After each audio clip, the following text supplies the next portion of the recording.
U.S. President Barack Obama is meeting with Asia-Pacific leaders to secure his political legacy, as he's due to step down in a few months' time.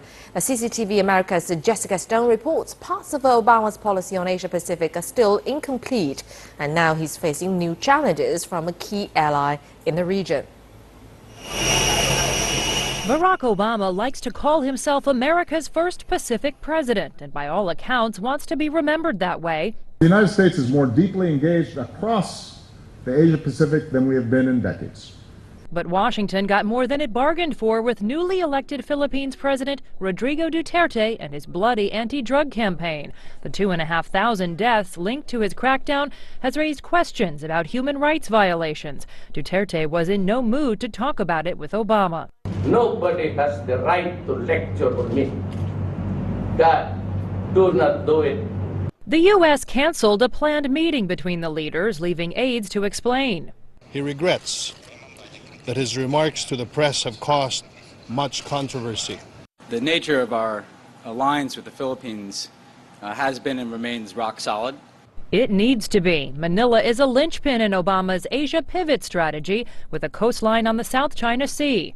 After a long absence, U.S. troops will be reopening 5 military bases there. The U.S. is also sending tens of millions of dollars in maritime security aid to Malaysia, Vietnam, Indonesia, and the Philippines.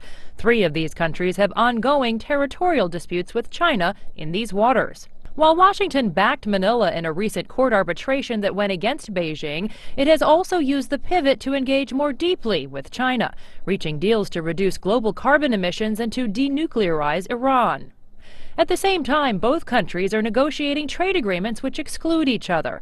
And now the U.S.-led Trans-Pacific Partnership, or TPP, which knits together 12 Pacific economies, appears all but dead. As difficult as the politics are back home, I will continue to push hard on the U.S. Congress to approve TPP before I leave office. Obama wants to make TPP a litmus test of American leadership in the Asia-Pacific region, but its unpopularity among American voters in an election year makes it an unlikely part of the legacy he'll leave behind. Jessica Stone, CCTV, Washington.